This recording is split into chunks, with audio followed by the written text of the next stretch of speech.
নামাজে সেজদায় চোখ বন্ধ রাখলে কি হতে পারে, কি ঘটতে পারে, কি পরিণতি হতে পারে?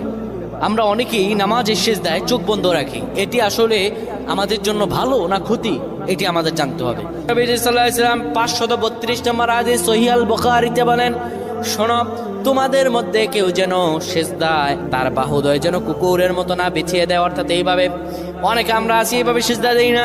আমরা সেজদায় এই যে বাহুদয় আমরা জমিনের মধ্যে লাগিয়ে দেই, রাসূলুল্লাহ স্পষ্টত নিষেধ করেছেন এইভাবে যেন কেউ সেজদা না দেয়।